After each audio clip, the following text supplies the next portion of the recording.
Okay, well, let's begin. I think as people join, they can catch on to where we are. I want to welcome everybody back again to what is now our second day of our seminar on the road to IELTS success. So I hope you all enjoyed yesterday, and we're going to continue on from where we left. Before we do, I did want to just give a short introduction on some things which are happening at the British Council and in the IELTS world. Some of it you may be quite aware of, other things you might not be aware of.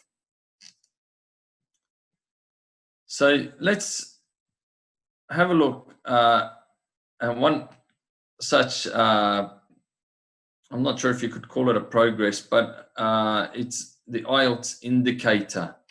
It's a new IELTS test. It's not going to be around for very long, but it is available. It is available in Kazakhstan. And as you can see from the picture, the thing about this test, which is a little bit different than the IELTS test, is that you can do this test from home. However, as the name suggests, it is also an indicator test. So an indicator stems from the word indication. So it's not, it's actually not 100% proof, if we could put it that way, but it is more an approximate score. And the reason obviously being why it's an approximate score is that it is it is being taken from home. However, as we all know, at the moment, the virus, COVID or coronavirus, has been in the headlines. Everybody is talking about the coronavirus. So it has also affected IELTS. IELTS centres across the world this month have been operational. So basically, no IELTS or very, very little IELTS has been happening this month. Most tests have been cancelled, and the reason is quite obvious, because putting so many people together in one room obviously is going to lead to disastrous results in this kind of climate. So that has led IELTS, or the IELTS partners, and I'm not sure if I mentioned yesterday who the IELTS partners are, but basically IELTS is owned by 3 institutions, one of them being the Cambridge, the other one being British Council, and the last IDP Australia. Now, IDP Australia and British Council are both very similar organisations. The only real difference being that one is the arm of Australia and the other one is the arm of Britain. So basically, these 2 organisations alongside Cambridge run IELTS, and they've decided that in these times when it is really difficult to gather people, one of the ways that they could help people to take the IELTS and still get into the university that they would like to get into is to create an indicator test. So let's have a look at some of the benefits of this test, and I guess one of the main things is safety. Everybody's paranoid, nobody wants to get sick. and obviously by taking an online test, a test at home in front of your laptop, well, there's not a risk of getting sick. The other main kind of benefit would be that there's no real time. One of the problems with the IELTS test is that you've got to kind of book in a time, you've got to book your test in advance, and you've got to arrive at the place, at the test center, and it's quite difficult to arrange your speaking. Here, the indicator, it allows you to just access the test at your own convenience. So it's quite a lot easier that way. And the last thing is that the indicator test is marked very similar to the real IELTS test. It's IELTS examiners who are conducting the speaking, and therefore that gives it a little bit of credibility as well. However, it is an indication, and it is important to check with universities whether they will take this test. UK visas are not accepting the indicator, of course. Other institutions might or might not. So the best thing is to check with your institution whether they are accepting it or not. Obviously, with indicator, as with anything, it all boils down to money. And how much does the indicator cost? The cost is 150 USD. So that's quite a lot of money, considering that the normal IELTS tests in Kazakhstan costs around 61,000 tenge, which is approximately $150. And I guess obviously UKVI tests are slightly more expensive at 91,000 tenge. So it is available if you're in between a rock and a hard place and you really need to get out of Kazakhstan for your studies, but you need the IELTS test before you can do it. Maybe it would be worthwhile taking the indicator test. Otherwise, it definitely would be worth waiting for and doing the original IELTS test. There is also, I'm not sure if everybody is aware, but IELTS can be taken in a CDI format. That's a computer delivered IELTS. And basically, instead of writing with a pen or a pencil, you'll be completing your test on the computer. So if you can type faster than you can write, or you feel more comfortable typing rather than writing, this could be a really good option for you. The speaking part remains unchanged, and the rest of the test is taken on a computer. This has many benefits, both to the candidate and to the test center. The test center is obviously not having to spend money on paper. It's good for the environment in that way, I guess. On the other hand, for the candidate, it does provide a little bit more of a personalized IELTS test taking experience. You're sitting in front of a computer rather than in a large room, and the atmosphere is obviously a lot nicer. So that is an option that you could consider in Kazakhstan. IELTS tests conducted in two main centers, in Nur Sultan or Astana and in Almaty. However, IELTS also, British Council also conducts tests in various venues, as does IDP. So there are many various opportunities to take the test in your home city, if that will be better for you. All of this information is available on the internet. It's available on the British Council website. It's available on the IDP website or the Interpress website. And so, well, hopefully, in case we do get any questions later, most of this information can be found on the internet. Examiners don't necessarily deal with all of the administrative side of IELTS. That's dealt with by the test centers themselves. And I can see Delia has asked, what is IDP? So I'll just reiterate that IDP in Kazakhstan is run by, well, IDP has subcontracted to Interpress.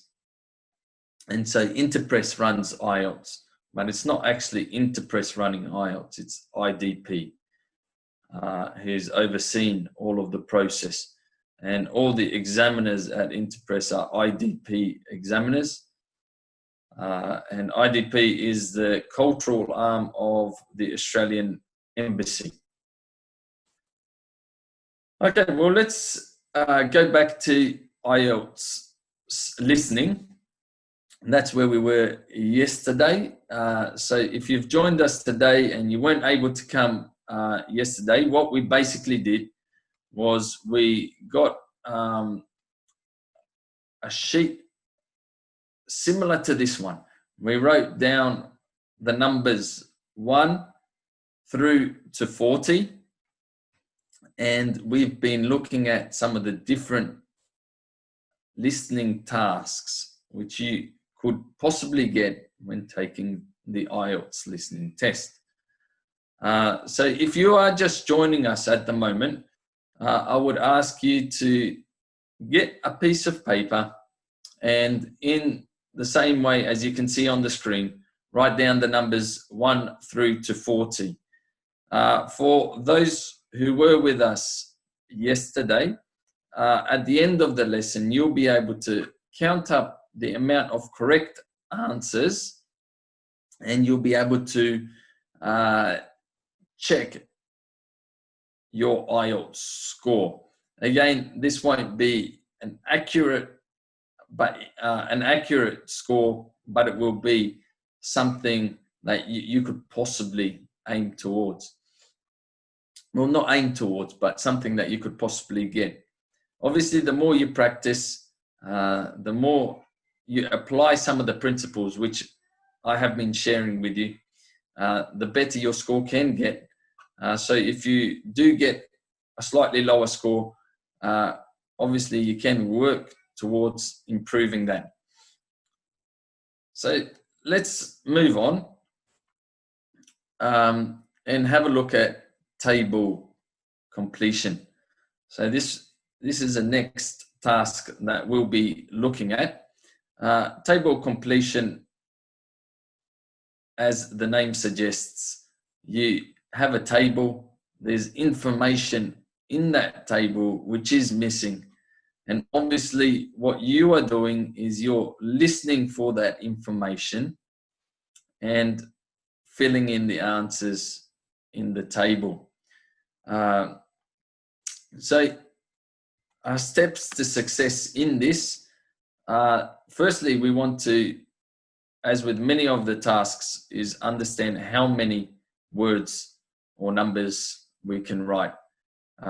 This is always important, as we saw yesterday, that if we include extra words or extra numbers, it will result in our answer being incorrect. So that's the first thing that we want to do. Secondly, we want to have a look at the table. We want to understand, what is this table about? So in listening, you will have a certain amount of time, around 30 seconds before the recording starts, just to have a look at your sheet, your listening sheet. And in this time, it's very important to use the time wisely, to underline, to try and understand, to try and guess the context of what you'll be listening for. And so here, it's really important that when you look at the table, you understand what the table is about, what information is going to be asked of you. Then you want to have a look at what information is missing and have a look at the order of the questions to make sure that you're following the correct order. And then you want to have a look at the gaps and try to guess what kind of information could possibly be in the gaps, and have a look at the headings so you can know exactly what it is that you're going to be listening for. As I already mentioned this, note the order of the questions. And then finally, we want to kind of try and underline and highlight keywords in and around the gaps. And this will also help us to be able to understand what is the information that we have to listen for. And once the recording rolls, we're listening for the information.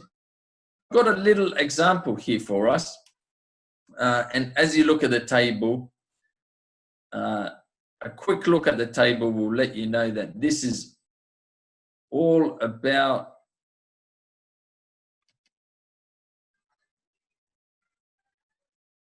a timetable. So this timetable would be found in a cinema. And we can see that there are films, we've got times showing, we've got types of films. And there are 3 cinemas in this particular table. We can see that in Cinema 1, the film which will be showing is Shrek 2, which shows you just how old this table is. In Cinema 2, we don't know what's going to be showing. In Cinema 3, we've got Armor of God. When we look at the table and we look at the numbers, we can see that actually the first thing that we'll be listening out for is a time. So we've got times showing.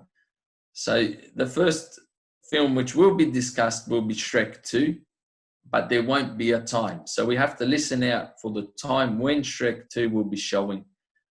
In the second question, we'll be looking out for what kind of film is shown at 6:15 p.m.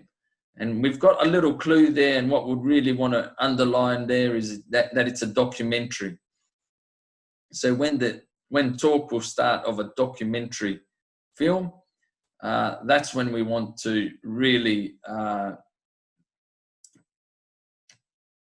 be listening out for the name of the film. And finally, in the last one, we've got Armor of God. So we want to be listening out for the type of film, the genre of film. So we should be all good and ready. We cannot write any more than 3 words and or a number. And I hope you're ready. And on 3, 2, 1, we can start. Thank you for calling the Rialto Family Cinemas. The following information is for Saturday, the 3rd of February. Please collect reserved tickets 15 minutes before the commencement of the film. In Cinema 1, we are showing Shrek 2, the sequel to the smash hit Shrek. 1 performance only this morning at 11:15. This is an animated fairy tale suitable for all the family. In Cinema 2, we have the award-winning documentary The Long Journey, commencing at 6:15 p.m. Don't miss this extraordinary first-hand account. In Cinema 3, by popular demand, the Jackie Chan favourite Armour of God, commencing at 5:30 p.m. with a repeat performance at 9:15. This is Jackie Chan at his best in a classic action film. Okay. So hopefully you are able to note down your answers. Remember that these answers on your sheet will be 15, 16, and 17. let's have a look, see how we did. So the first one was 11:15 a.m. And it must have a.m. or it could have possibly morning. So 11:15, we couldn't have put in the morning because that would have been more than the word count, but we could have put morning there, or we could have put a.m. And if you have a look, I'll take you back into the table. You can see that we've got 6:15 p.m. We've got 5:30, 9:15 p.m. So it is really important that you do note down and underline that type of information. It will help you to get the correct answer. And if you did put 11:15, it's an incorrect answer, but you did actually hear the information. So it is really disappointing because you heard correctly, but you just didn't note it down the correct way. The second film, the documentary, was The Long Journey.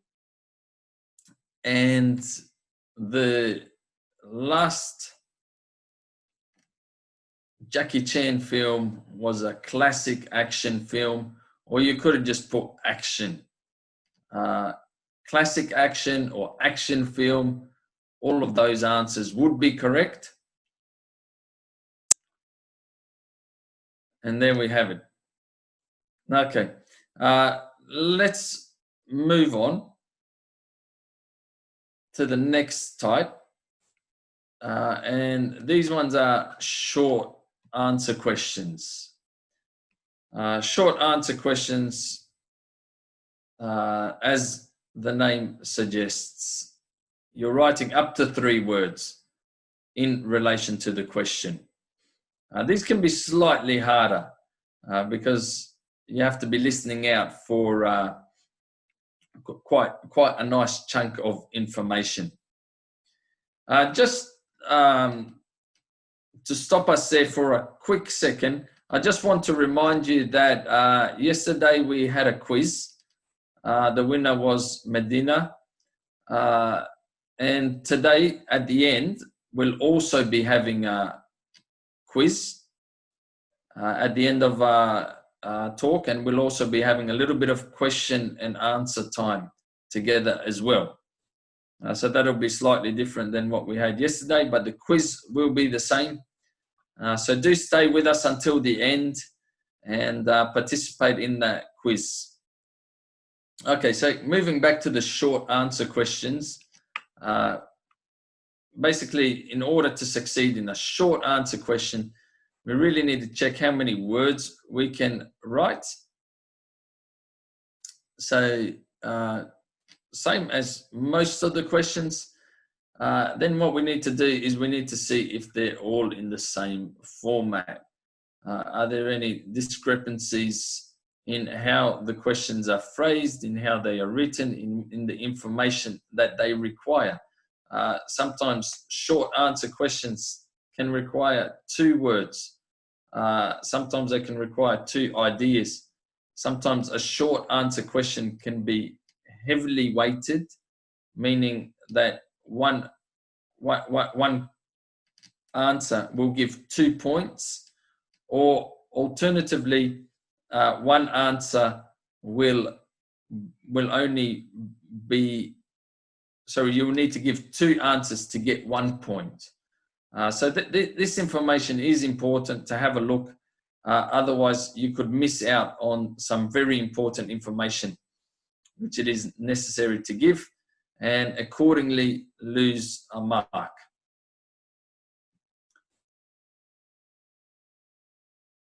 I think there's a little bit of talk about the last question, the long journey. Long journey would be incorrect in that one. Just having a look at the chat. You have to have the article, the long journey. And that would be 3 words. The long journey. Next, we want to underline the keywords. This is really important in this type of question. We want to underline the keywords and remember that you might not actually hear these words. They might be synonyms. So it can also be helpful to paraphrase some of these sentences in your own words and think of how they could be said differently. So let's have a look at a short answer question. And so moving on into what we said from the steps to success, we can write no more than 3 words. So we could guess that there aren't going to be any numbers that we're going to be listening here, no dates. We should be writing words. On which level is the new section located? So what we could be looking here for, what's a synonym for level? Can anybody put a synonym for level into the chat?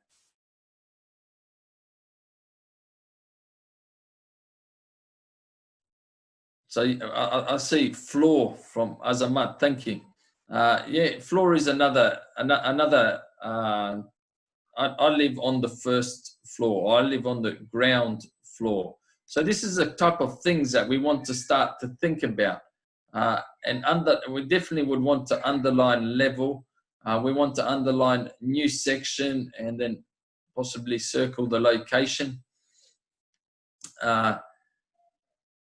Moving on, we've got question 19. And we've got, what does a gallery exhibit besides paintings? So what other things could a gallery exhibit apart from paintings? Does anybody have any ideas? Please put your ideas into the chat. So we've got sculptures. Apart from sculptures and paintings, photos, antiques. So we can see that there are a lot of things that could be exhibited. And by asking ourselves that question, by thinking about some of the different things that could be exhibited in a gallery, it's going to help us to contextually listen out for the information. And then question 20, as I mentioned before, some questions are unequally weighted. In this one here, you have to name 2 things which accompany the special exhibitions. So you need to get 2 questions correct in order to get 1 point, or to get this question correct. There's no half points. If you only put 1 thing, it'll be incorrect. Okay.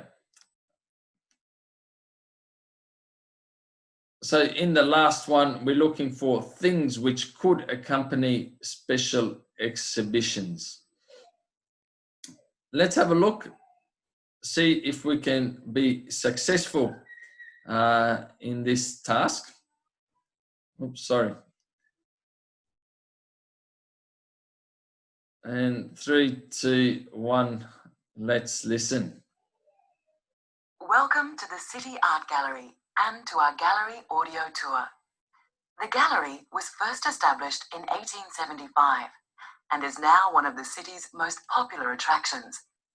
The building has undergone a number of changes over the years, the most recent addition being the extension on the ground floor, which was opened in 1988.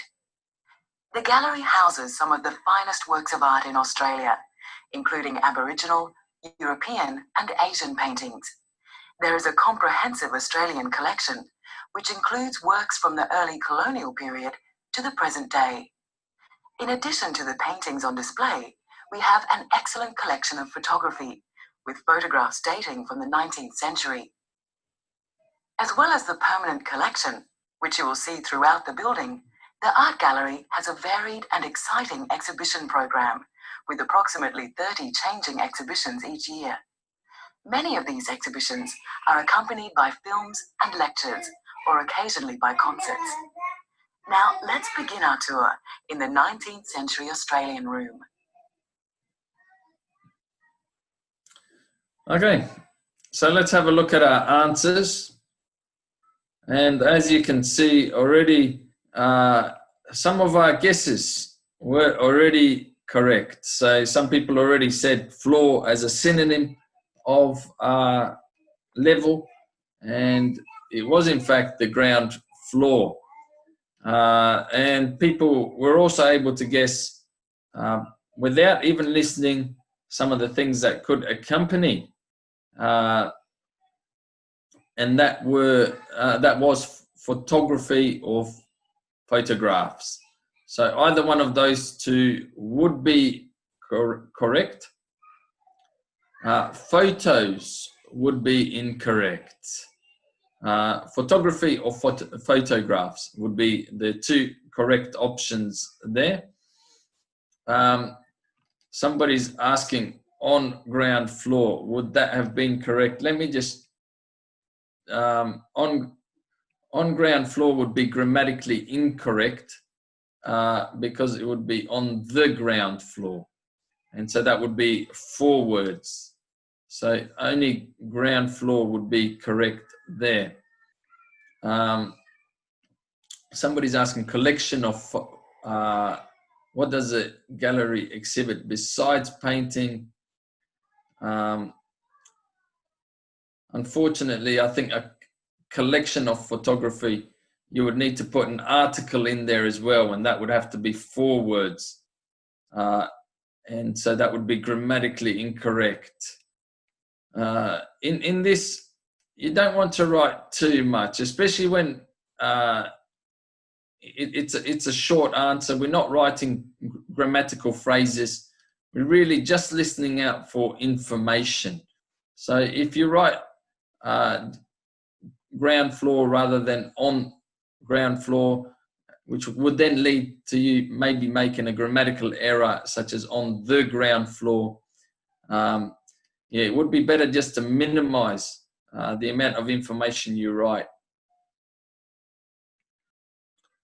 Extension ground floor would be incorrect as well. And the 2 things which also were on display, and there were actually 3, and any 2 would be correct. If you wrote films, lectures, or if you wrote lectures and concerts, or if you wrote films and concerts, all of that would be correct. Adiyar, you were asking if I write floor, will it be wrong? It would be wrong. It's specifically the ground floor.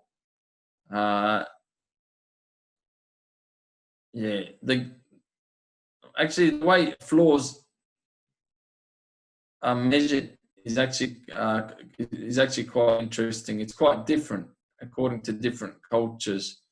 For example, I live on the ground floor. That would be considered the first floor. If you translated it into Russian or Kazakh, people would say that it's the first. You live on the first floor. The ground floor equals the first floor. However, the ground floor is the floor that's most level with the ground. So it is in the place of a number. So it is very important to write the ground floor.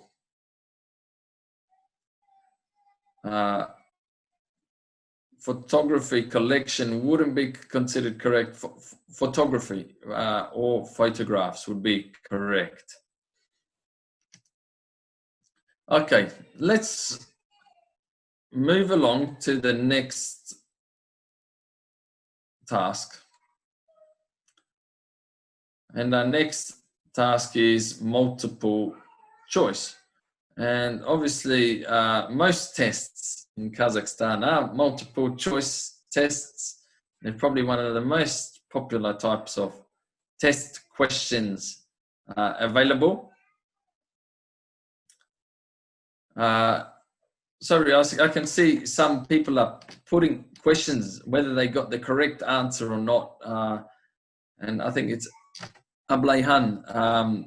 You've said the 20th question, films, concerts, or lectures. So yeah, if you did write concerts and lectures, I believe that would be, concerts or lectures would be correct, as would any two.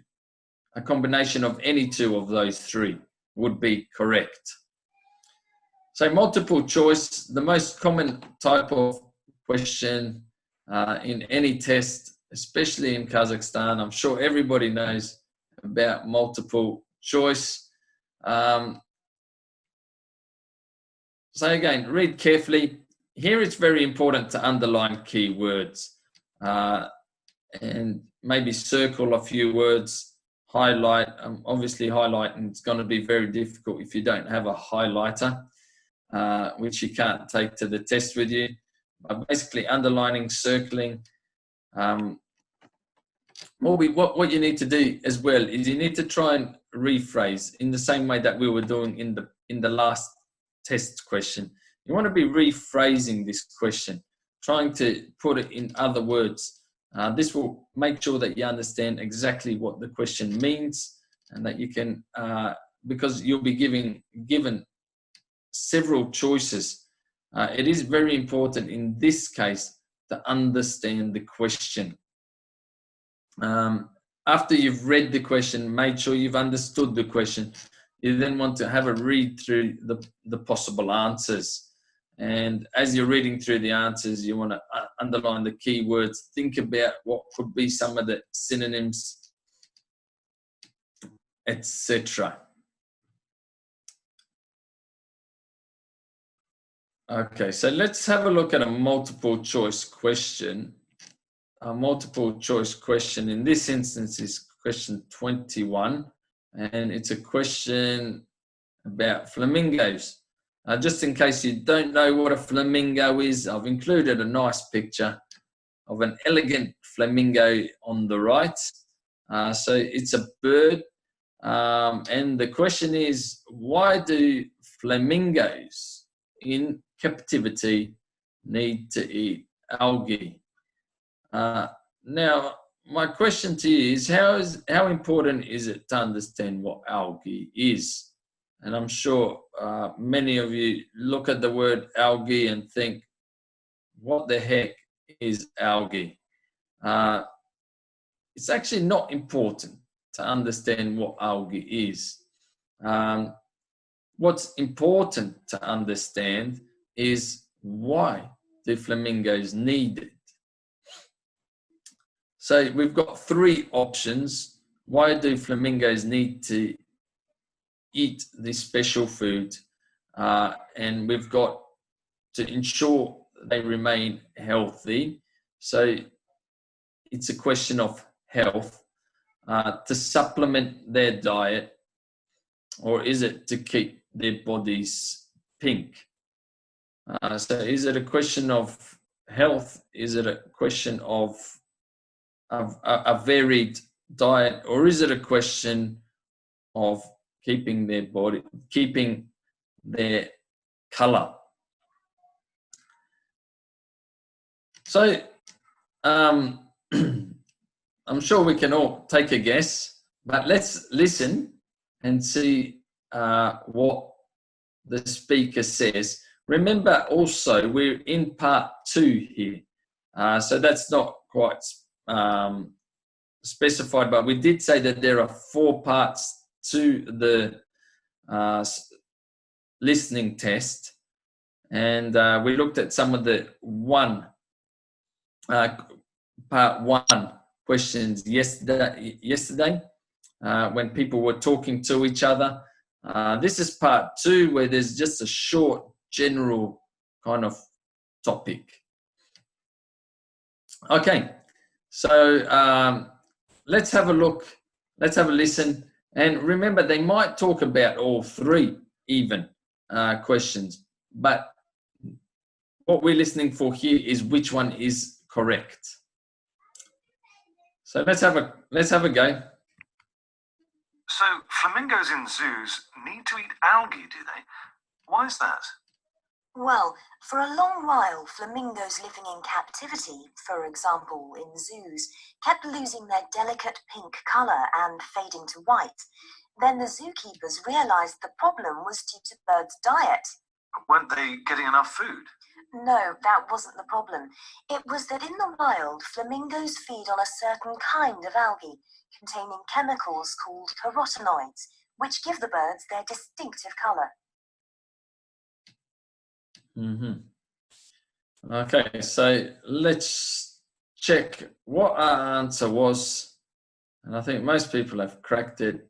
The answer is C. However, the word diet was mentioned. And again, that's a listening trick to make sure that you're understanding the question and the key phrase, which was to keep their color or to keep their distinctive color, as well noted by Ayazan. Okay, let's move on to another question. This question is, next one we're going to look at is matching. So matching, as the name suggests, it's a question type where you've got three possibilities and you're trying to match them to maybe A, B, C options. Sometimes you could have several questions and only three things to match them from. So you could have the same answer twice. Like, for example, you could have A 3 times and you could have B just once. So in order to be successful in this task, what we're looking for is we're trying to look at the questions and see some of the different things that they have in common. Trying to speak the question quietly to yourself, to say the question out loud, to make yourself think over some of the words in there, and also to help your brain be able to catch the phrase when it's being spoken. And you also want to read the box, making sure that you know any headings. Headings can be a real clue as to what the context is as well. And the last step would be to rephrase some of those questions in your mind. That would also help to make sure that we can catch some of those synonyms which are out there. So let's have a look at the matching type of question. And this actually won't be a listening. This will be a reading, but it'll be in the same way. It'll work in the same way that a listening question does. So the question is, what does the lecturer say about each student? And so here we've got 4 questions. We've got, every question is a person. So we've got David, we got Rosa, we got Lee, and we've got Kim. And the teacher is making comments. And again, as was mentioned in the steps to success, we can see that the heading gives us a good idea about what this is all about. So students have submitted some work to the teacher. The teacher is commenting on their work. So what we want to do now is we want to read through those options A through to, the last one should be a G. It's actually written as a C. But below average should be G. So what we'd want to do is we'd want to read through them. We'd want to try to find some synonyms. So for example, needs to resubmit. Obviously it hasn't been good enough, and it needs to be done again. Reasonable level throughout. Can anybody give me or retake? Well said, Sabina, for needs to resubmit. Reasonable level throughout. What could be a kind of synonym, or what could be a paraphrase of that? Reasonable level throughout. Madina's saying it's good at everything. It's adequate level.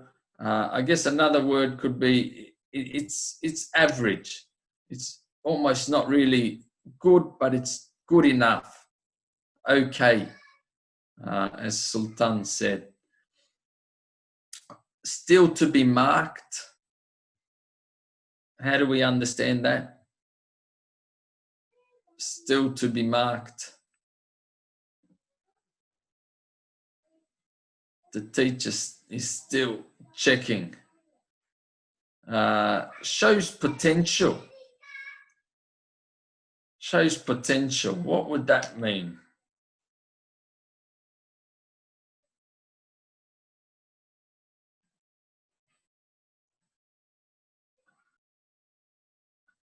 Can be better. I think it's saying that it could be very good. It could be very good if there were a few changes made. So it is looking like it could possibly be something good. Needs more data. Obviously showing that it needs more information or not enough info. Well done. Excellent original work. Obviously that speaks for itself. No plagiarism. A high level, a good work. And then we've got the last one is below average. And that obviously means it's poor or bad. So obviously it took us a little bit of time to kind of discuss it all together. What would happen in the listening? You'd want to be doing this at a far faster level. So you'd be wanting to be thinking of this really quickly. Okay, let's move on and have a look at this question together.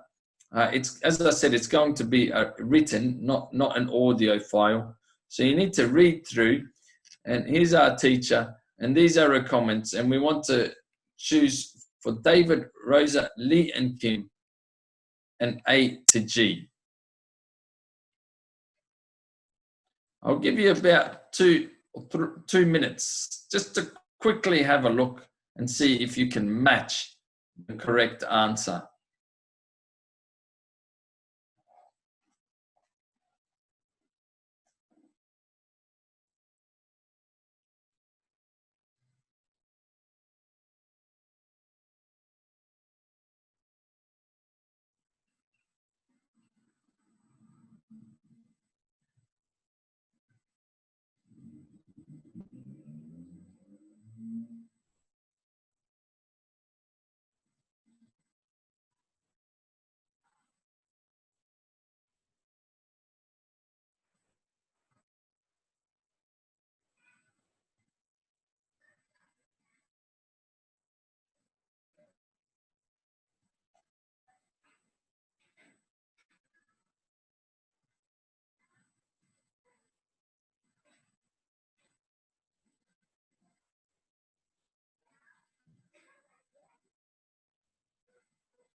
Okay, I can see that people are putting in some answers.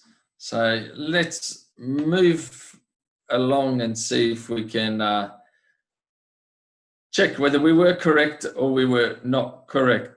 So the answer was E, B, F, and C.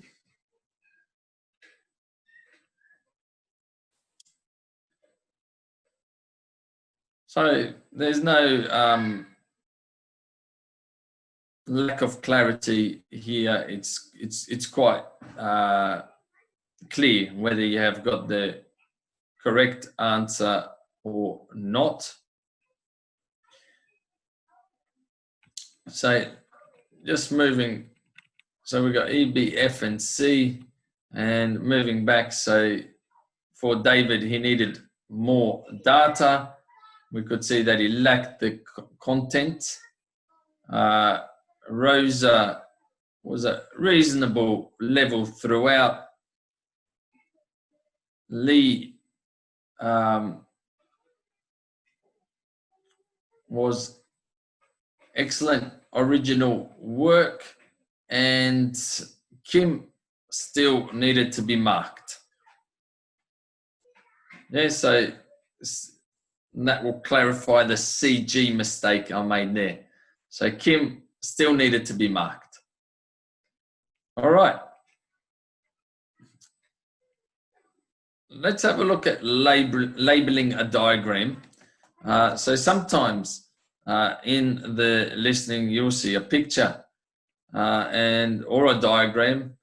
And when you're faced with this diagram, obviously it's a little bit different than all the other tasks that we've looked at so far.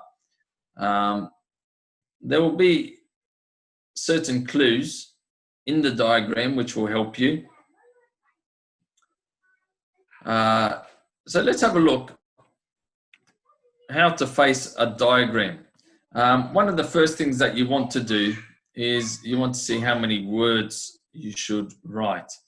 It is important here in this task. And then you want to have a look and understand what the diagram is all about. What is a diagram? Is it a diagram of a house? Is it a diagram of a car? Is it a diagram or basically try to get a context of what you're actually looking for.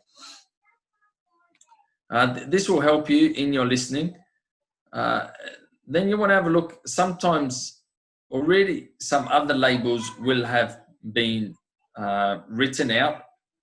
This can help. This can give you some sort of clue as to what is happening. So you really want to read over that.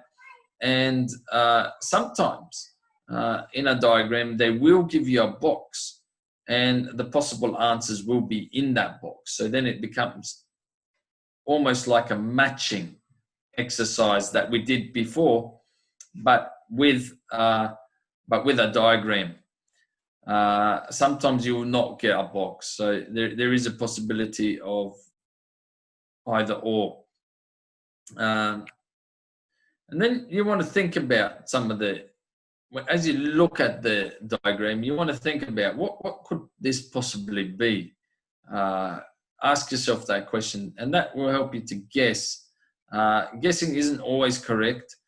In these cases, sometimes Google isn't always correct, but it can go a long way in helping your mind and helping your brain to look for the words which are required. So let's have a look at the diagram. Here we can see we do have a box in this one, and we do have some options. So it's basically like the one we did before. It's a matching exercise, but this time with a diagram. And if you have a look, you can see that it's a plastic car, and it is a prototype for one. We've got multi-directional wheels at the front, and as you look at 27, you can ask yourself, what could that possibly be? What could 27 be? Anybody have any ideas? What could 28 be? People are saying wings, door, and that's pretty much the kind of ideas that we want to be getting. And if we know that it's a car, we know a car needs an entrance, so it could possibly be a door. It could possibly be a wing. 28 what would be at the front of the car? What could that possibly be pointing to? It could be a camera. It could be a whole range of different things. But as long as we start to ask ourselves those questions, as long as we imagined the car, and we are thinking of what could be some of the possible different things that are arranged within a car, this is all going to help us in our listening. So let's have a go. Let's see how we'll do in this question. I believe researchers are exploring the idea of a padded car to reduce injuries and accidents. Can you tell us something about what it will be like? Yes. Well, the car will be covered in plastic cells filled with air, molded round a conventional metal frame. I see. So the plastic cells will allow cars to bounce off each other. Exactly. And you'd also be able to see what's just behind you on the road because there's a camera mounted on the back. Any other innovations? The doors will open upwards and out, giving the appearance of a wing when open, and the wheels will go in all directions to assist in heavy traffic. And to guide motorists away from traffic jams and help them find a parking spot, the car will be fitted with a computer near the steering wheel. Where the driver can see it, of course. Yes. There's also a hook to allow novel parking techniques. Oh, it sounds amazing. Okay, there you go. So we even managed to guess some of the answers, which always is helpful in listening. When you know that you've got some kind of idea or an option between the two.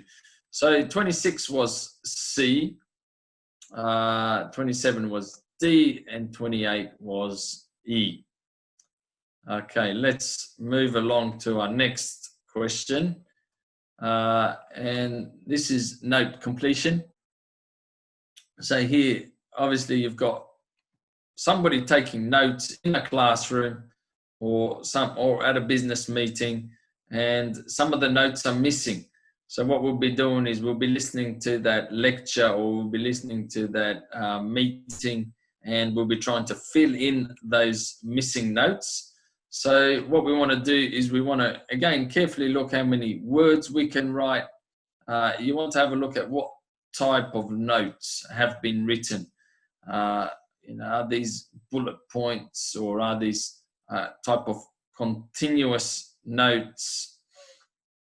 All of this will help us as we approach the task. We want to have a quick read and understand the topic. Again, getting that context, which is very vital for listening. And I keep stressing some of these points over and over again. And the reason I'm doing that is because it is really, really important. So what we want to do is we want to try and rephrase some of the notes, again, in our heads, trying to form questions that could possibly be required for the missing information. This will help us to be able to guess what it possibly could be.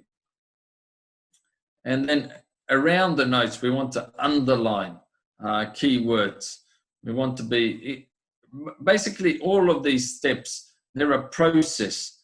And hopefully you're able to, when you do a practice test of your own, is basically implement some of these things.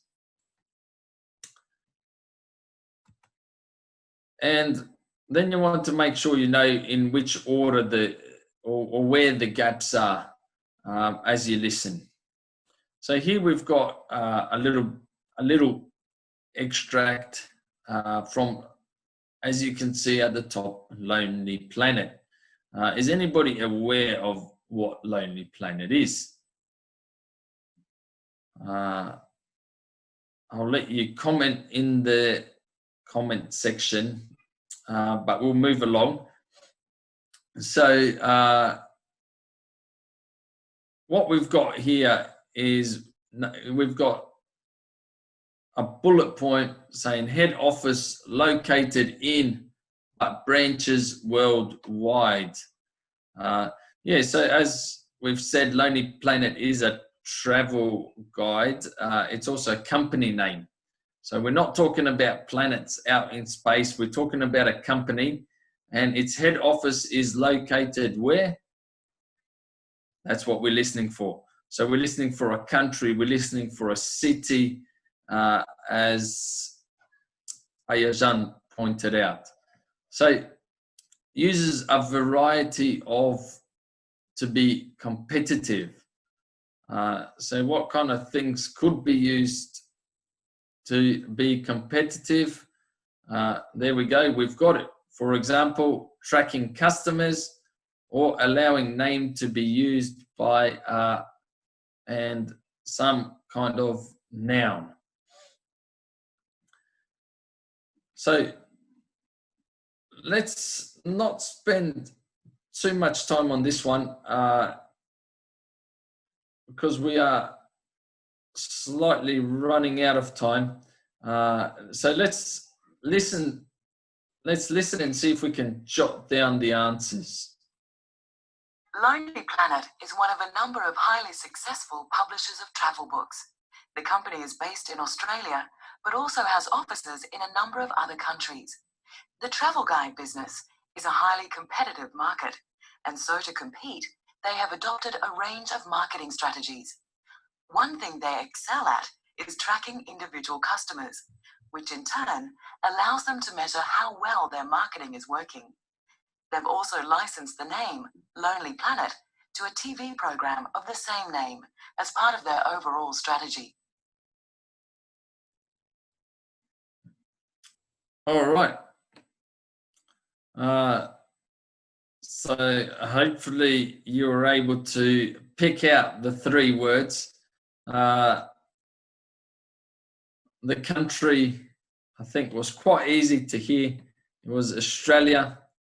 And then we had marketing strategies and license to a TV program.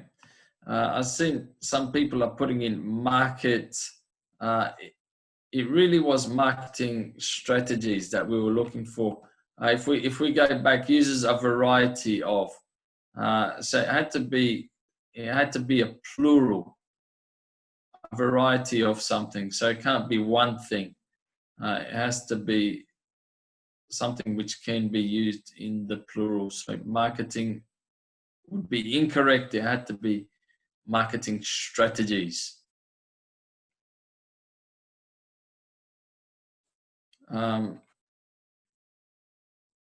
Now, program can be spelled differently. I'm aware there's an American spelling and there's a British spelling.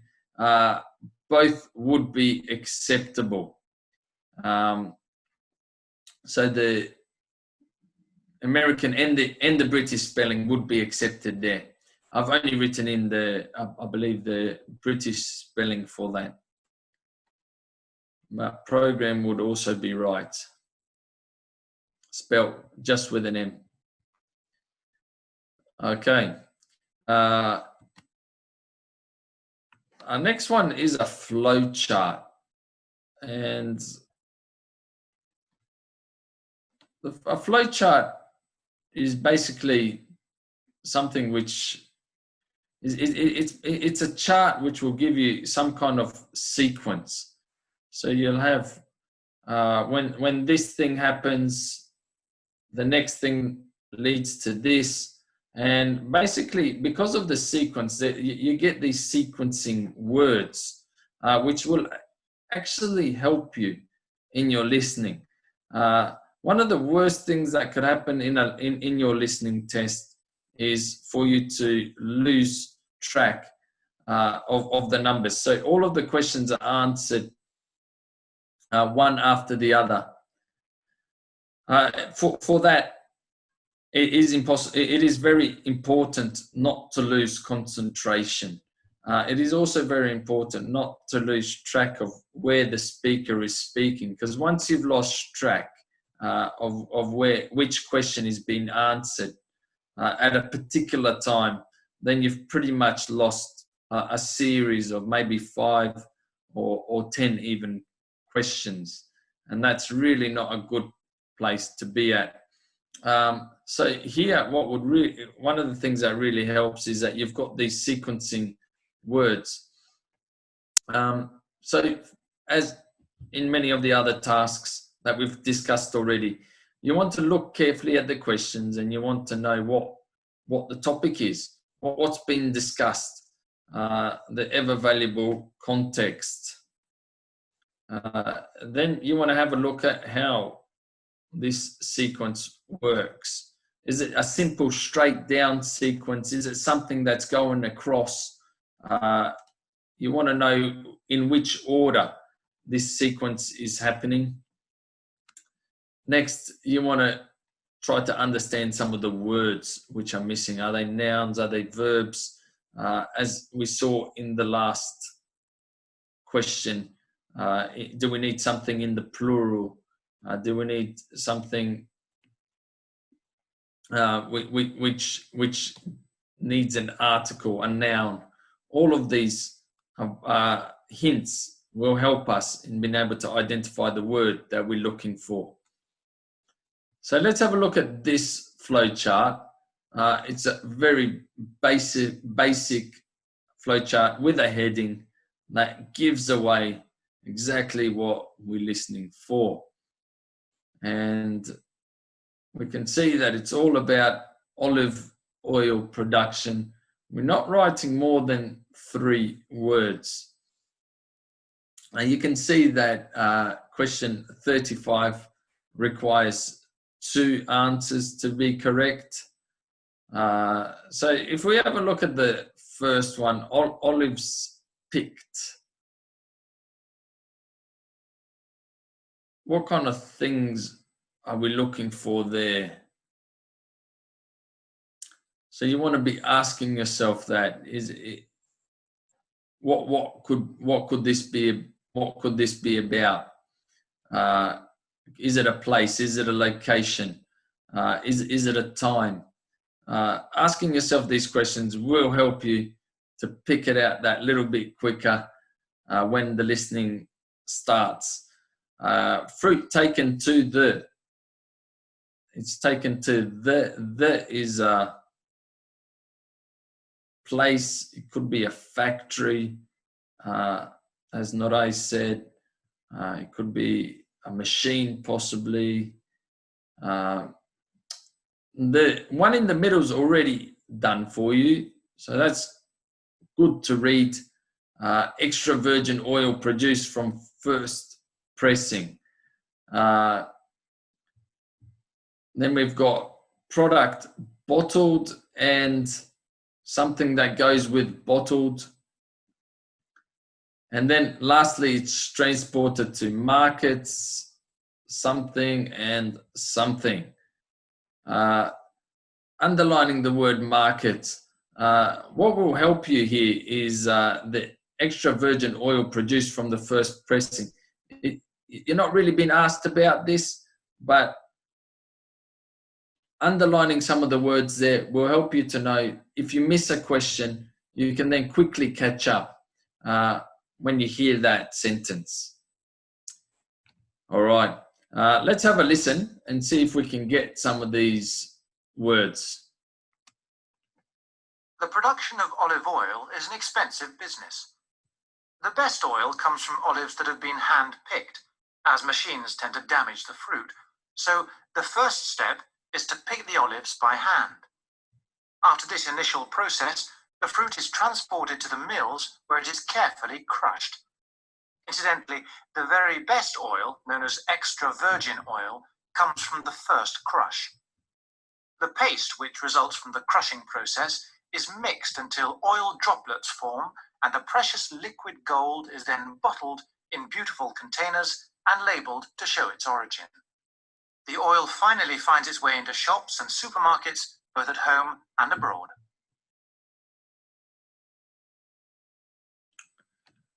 Okay, hopefully you're able to get some of those answers. Let's see if we can check together. So olives were picked by hand. Somebody made the comment that it's hard. The test has by this stage progressed. It is getting hard. It is getting a lot harder than some of the first question and the question types that we were faced with earlier. And that is because as the test progresses, it gets harder. And as we mentioned before, that's to seed out some of the lower level candidates and the higher level candidates. So you need by hand. Just hand is incorrect.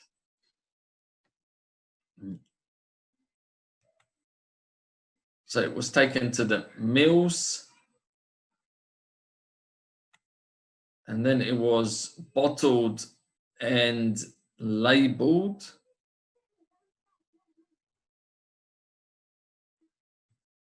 And transported to, I can't remember what it was, but to shops, I think, at home and abroad.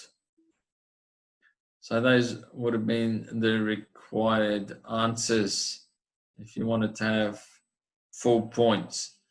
So for 35, you would need to get both correct in order to get a full point. So if you just wrote one of the answers, it would have been incorrect. Somebody asked whether it would be correct if I wrote just at home, transported to markets. Yeah, you would need at home and abroad. So you'd need the preposition in that one there.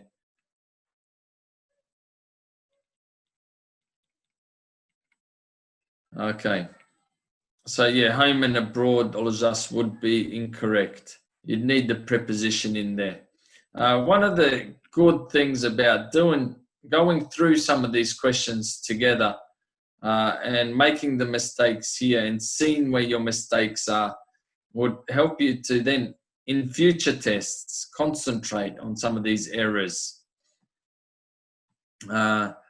So one of the things that I would definitely recommend to you is to take some tests, take some practice tests. They will help you to be able to understand where some of the errors that you're making are. So let's have a look. I believe this is one of our last questions that we'll be looking at today, and it's classification. So basically what you're doing, classification works the same as when you throw away your rubbish, and you have your recyclables, you have your food waste, and then you have your all other type of garbage. So you basically, what you're doing there is you're classifying which goes to what category. In these type of questions, what you need to do is you need to guess the topic, or you're not guessing the topic, but you want to have a look at the topic. What is being classified? What is the subject which is being discussed here? And then you want to have a look at some of both the questions and the options. What is being classified? What are the terms for the classification? Have a look at some of the things which they might have in common, and also some of the things which separate them. That's very important. And basically the last thing we want to do is really just have a look at how they relate to the question. So let's have a look how that would work in a practical sense. And so if we have a look here, we don't have any title. So we have to kind of infer as to what is being classified here. And we've got the questions on the left. We've got speaking, listening, pronunciation, grammar, and reading. Now, you're all taking the IELTS, so you should know what these are. In fact, they are skills for they are skills for language. So there's 4 skills and pronunciation is added in there. And then we've got on the right, we've got language laboratory, we've got self-study, and we've got small group work. So those 3 things are the categories. And so as we look at this classification exercise, we can see that speaking is best done in a language laboratory, it's best done in self-study, it's best done in small group work. What do you think? Which one of those would speaking be best practiced in? Again, most of us would say that speaking is best done in a small group. We'd give the answer C. However, what we're looking for here is in the speaking could be inferring to something different. Maybe speaking is done in a language laboratory in this particular school. So never guess an answer, always listen, but it is good to kind of have an idea as to what it could possibly be. Listening, how would that best be done? Pronunciation, how would that best be worked on? And kind of, you could even pencil in your answers and just see if your answers were correct. All of this will help you in the actual listening lecture, which we're going to be listening to. So let's give it a go. And this will be our last question for today.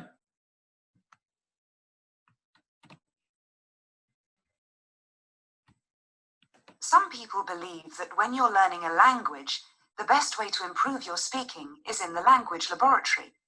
But I firmly believe that it's better to work in small groups, because then you can also improve your listening at the same time. After all, speaking and listening go together, don't they? And somehow it seems more natural to work in groups. The language lab is a good enough place to practice your pronunciation, and you can also improve your grammar by doing practice drills in the lab, even if it's a bit boring. As far as reading is concerned, nothing beats working on your own and reading as much as possible whenever you have the chance. All right, so I can see that people did quite well with that task there.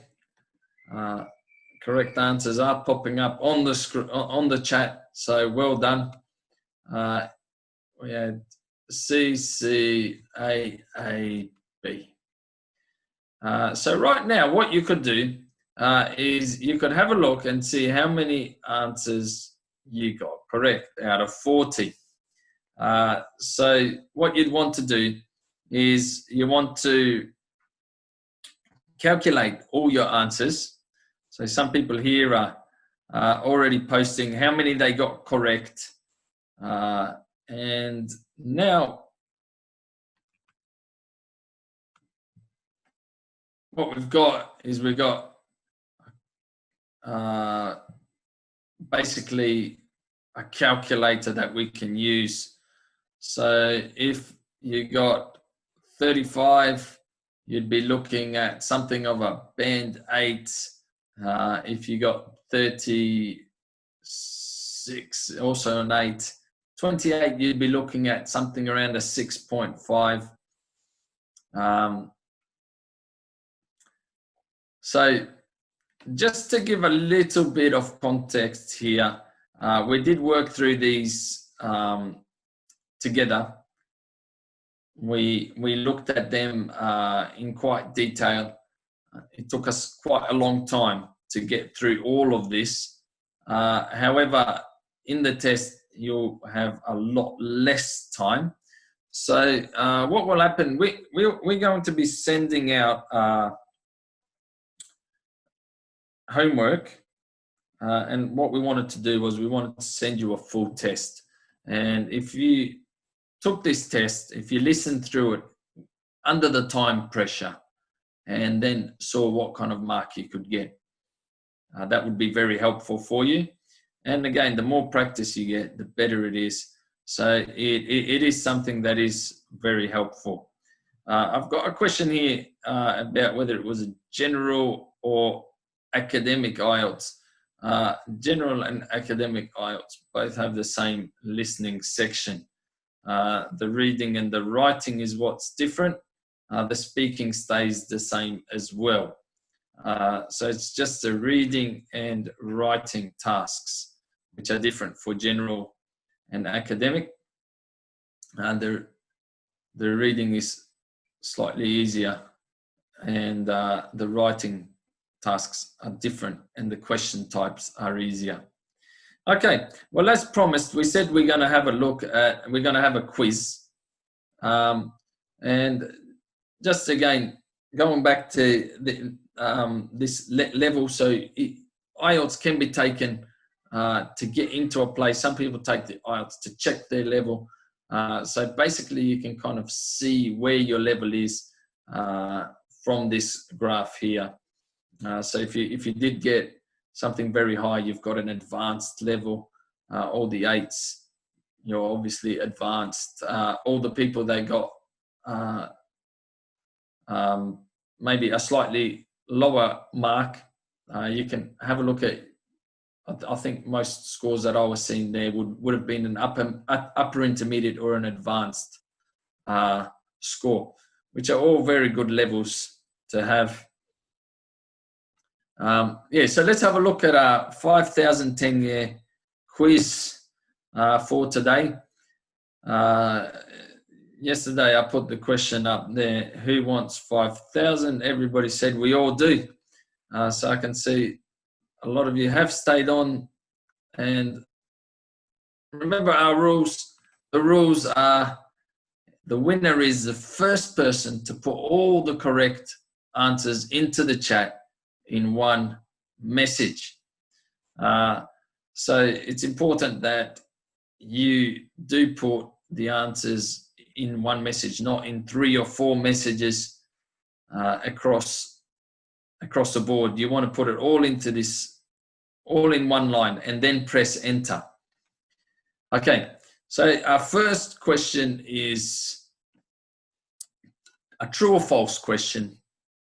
Are all IELTS examiners native speakers? Okay, so people are putting their guesses in. IELTS examiners are all native speakers, true or false? Number 2, is correct spelling important in the listening test? That's a yes or a no answer. Again, guys, I can see you're all putting the answers in. Remember, to get the 5,000 tenge, you have to put all the answers in one go. Number 3, true or false? This is a personal question. Obviously, I understand you have no way of knowing if this is true or false. It's going to have to be a guess. And I have 2 sons. One was born in Almaty and the other one in Astana. So have a guess. See if you can get it correct and be a lucky winner of the 5,000 tenge. Number 4, which country has the largest wild horse population? So pay attention, it's not the largest horse population, it's the largest wild horse population. And the last question, what is the English name of the animal in this picture? And here it is. Okay, so we're looking at the answers.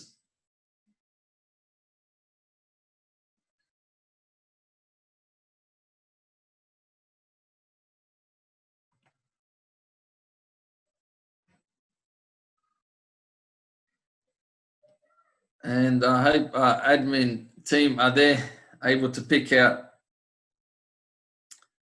who the winner is.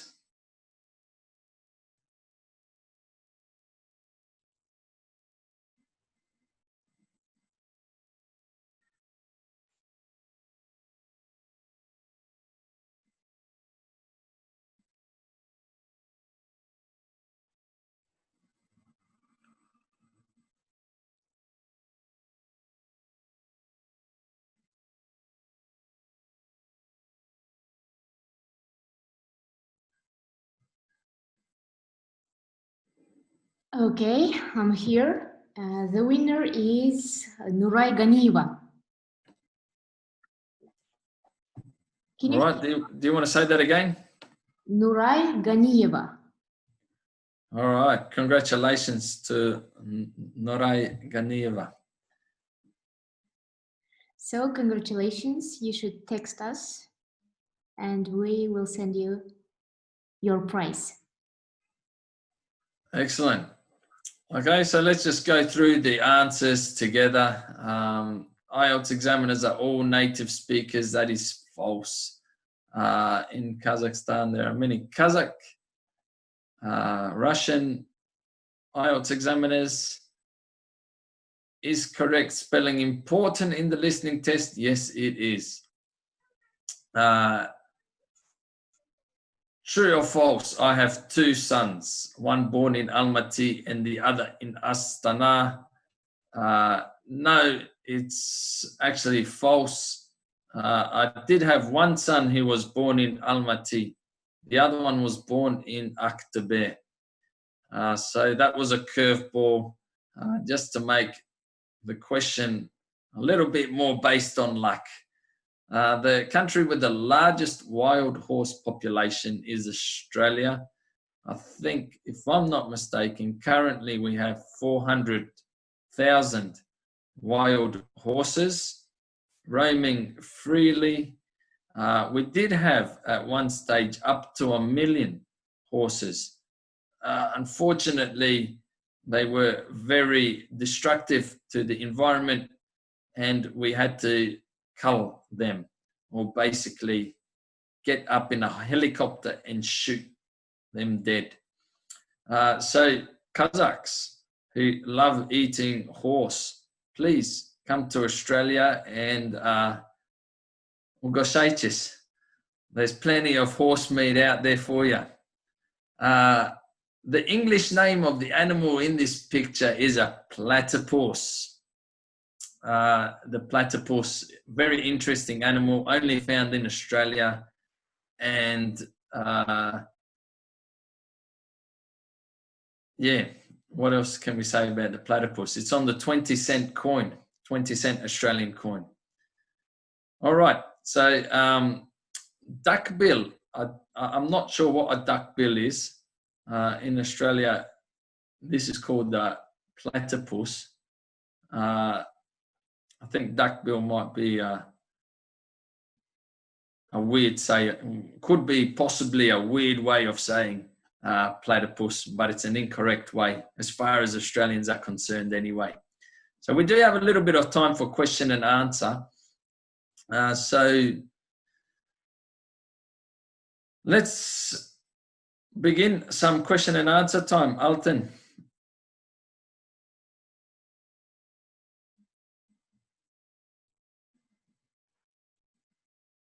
Are we able to get some questions that we could answer? Yes, I think there are questions in question and answer section here. Вопросы и ответы. Can you see it? Yeah, okay, so let's have a look. Naz asked, is it wrong if I wrote ground floor together? That would be incorrect. Let's go back to our questions. Ground floor should be two words. Can it just be 11:15? That's referring back to one of the questions that we looked at today. It had to be in the morning. And the clue was that all of the other answers there had PM in them.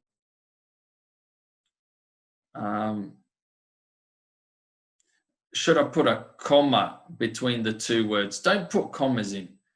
Don't put semicolons in. Don't put anything that's unnecessary in. You can just put the two words in there. It should be quite clear that there are two different words are being asked. So that should be fine without a comma.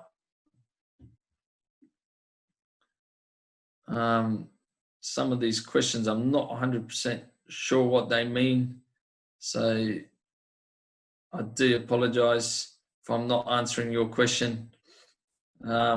Here's a question for you, Alton. Will there be a 5,000 tenge game in every lesson?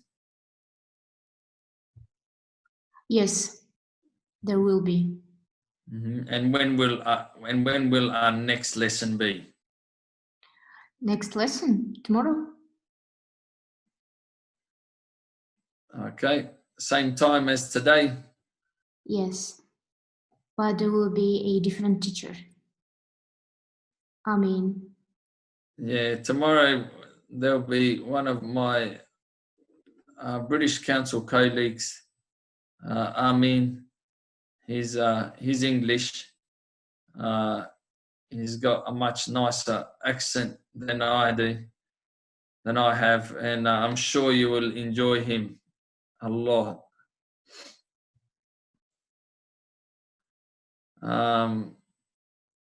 So there's some general questions about improving vocabulary. For IELTS, there are a lot of really good resources out there. There's a lot of vocabulary books. There's an academic vocabulary in use book, which I always recommend for IELTS. Really what you should be looking for in IELTS, especially if you're a higher level candidate, is some of that academic vocabulary that you can use not only in the reading and the listening tasks, but that you can also implement into your writing.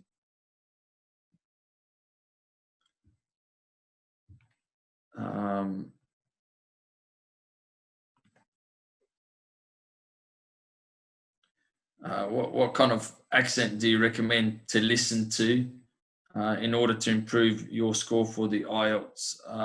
Again, a lot of these questions that we looked at today, they had a range of accents, a lot of Australian accent. You basically, you could have, you will have a range of accents. Starting from your speaking test examiner all the way up to your listening tasks, all of these accents you should be able to understand. So I wouldn't concentrate on one type of accent in your listening. I would try and get as wide a variety of accents. Try listening to some of the different colloquial or popular speakers in different countries. Get used to their accents. To be honest, even as a native speaker, sometimes when we hear somebody from the deep south in America and when they talk, we really cannot understand what they're saying for the first couple of sentences, but then you start to tune in and pick up on what they're speaking about. So yeah, a lot of these tasks in the speaking, they do let you have that one or two sentences to tune in into the accent, but that's a skill in itself which you need to practice.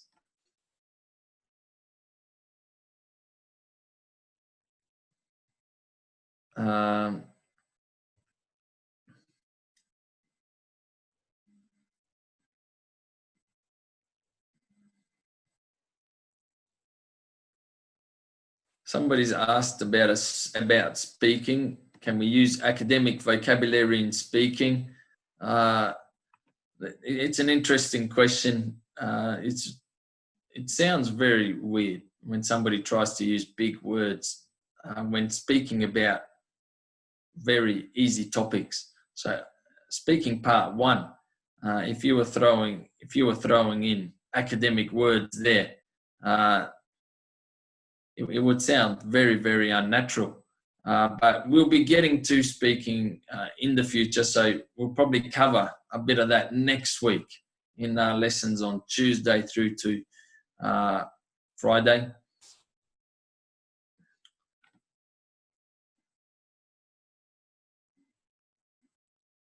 Another question here, Alton, that you could possibly answer is about the homework. How will students get their homework? Okay, we will send their homework by WhatsApp when it is ready. Mm-hmm. I think that today by 12 a.m. they will get it. Okay, great. Okay, guys, don't worry. As I always say, just be happy. We will send you homework. And you should send the answers to our email. Okay? Okay, so we've got how can I improve my listening? And that's a really good question. How can you improve your listening? Basically, in IELTS listening, you've got 4 sections. The first section is a conversation, a very basic conversation between 2 people.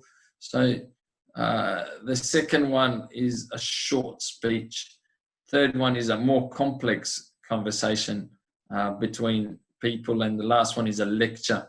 So I would focus on the last 2, and the last 2, if you're going to be listening to a conversation between several people, something that would really help in that would be some kind of sitcom or some kind of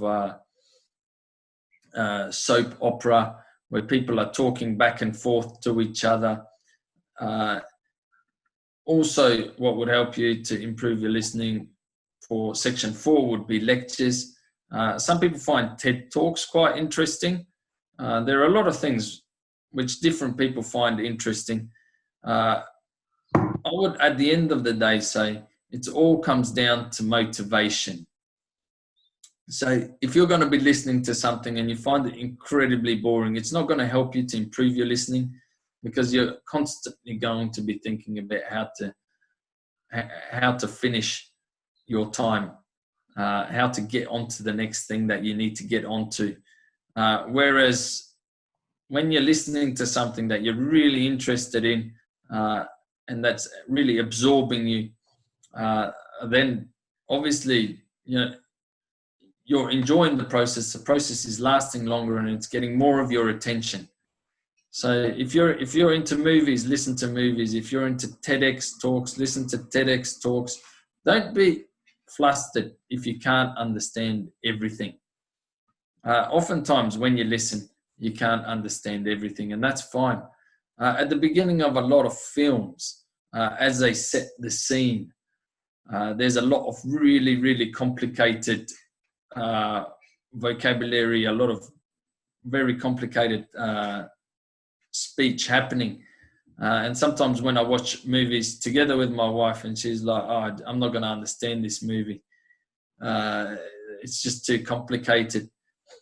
And I say to her, well, I haven't understood what's happening here yet either. So, yeah, don't get flustered if you can't understand everything. The main idea is to take away the communication aspect.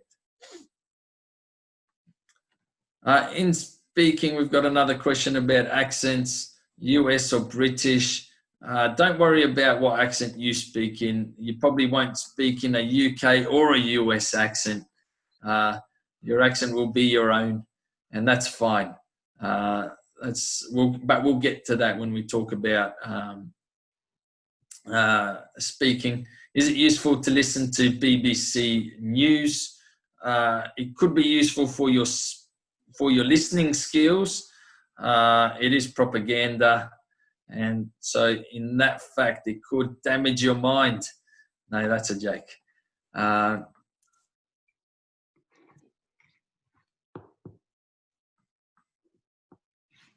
Okay.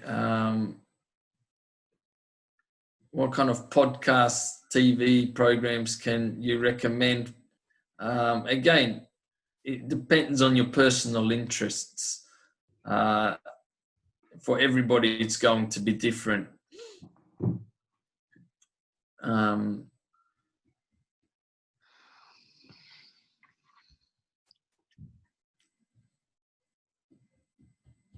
Okay, so there's some speaking questions. Guys, next week we'll be looking at speaking, we'll be looking at writing.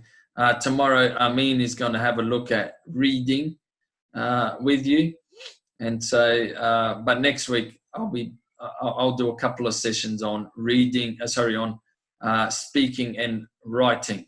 So we'll get to those questions next week. Many of them will be answered in the webinar, and so I won't spend time answering those now.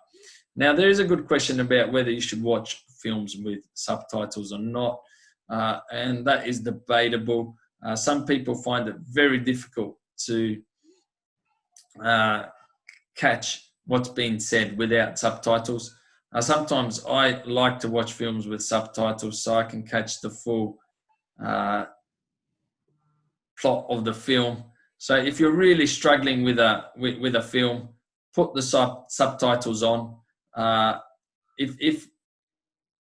if you can listen to it and still catch the meaning without subtitles, it's better for you to practice without subtitles. Obviously, when you watch with subtitles, you're reading rather than listening. And in terms of IELTS, where the two skills are quite separate, it's better to distinguish between the two. So when you're practicing reading, practice reading. When you're practicing listening, practice listening. So for IELTS, I would say subtitles, better to turn them off. For relaxation and trying to develop your skills at the same time, sure, turn the subtitles on if you need them.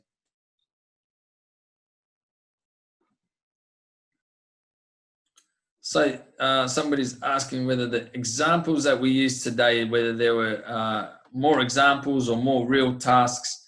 So there were examples. They were very short, and they were made specifically to give you kind of understanding of what the task could look like. In the practice test, you'll see the same questions or question tasks used, but you will have more of but the listening will be, there won't be any breaks in between the listenings. So it'll go for approximately 7 minutes or 3 minutes every listening, rather than the 40 seconds that we were listening to today.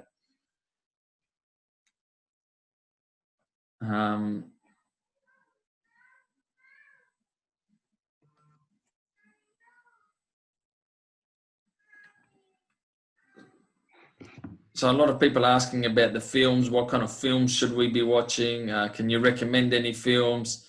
Again, it comes down to your personal interest. Whatever you're personally interested in is what's gonna help you.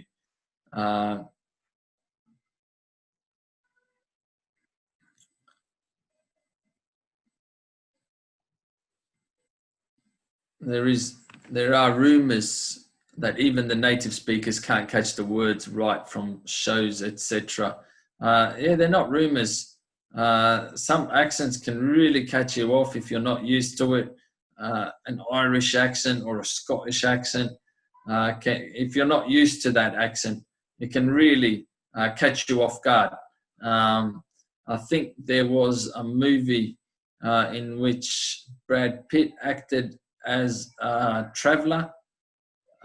In that movie, I don't think anybody could understand Brad Pitt without subtitles. He spoke as the travellers here do, and it's quite difficult to catch what they're saying. The accent is quite difficult for many people, not to mention even locals can sometimes miss what these people are trying to say. The differences between Australian English and Great Britain, the differences aren't as much as people would think. Australian English is very close to British English. It's based on British English, and Australia isn't quite It's a young country. It's only got 200 years of history, colonial history, that is. And so because of that, the Australian English hasn't changed as much as American English has. American English has, however, influenced Australian English. And so Australia does borrow a lot of words, both from Great Britain and from America. And so it does end up being a little bit of a mix of both those Englishes. Again, we've been affected by TV shows, etc. A lot of our TV comes from the US. Most of the movies that Australians would watch are US movies. And accordingly, the slang, a lot of the language there has influenced Australian day-to-day speech. What websites can you recommend to do practice tests? Yeah, I wouldn't recommend any websites. I think the problem with websites is that is the Chinese. The Chinese have a lot of stuff up on the internet regarding IELTS, and a lot of it's just misinformation. And even the practice tests, as somebody who sees the original tests constantly, you can just see that they've misunderstood. They don't really have an idea of what's going on. That also reflects in their scores. If you examine in China, you don't really give out a lot of high scores. I'm not sure if I should be saying that, but yeah, that's what it is. And accordingly, the websites aren't the best. Cambridge have a series of books. There's a whole lot of books that you can get online on VK, and they do give you free practice tests if you download them for free. So they're the places where I would be getting my practice tests from.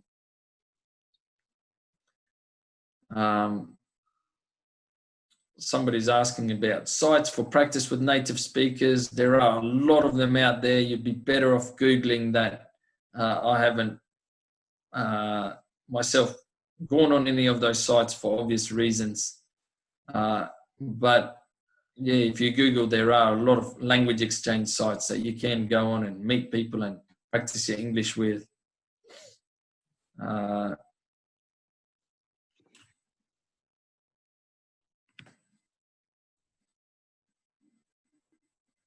Okay. I think the rest of the questions we might leave and we might finish up there.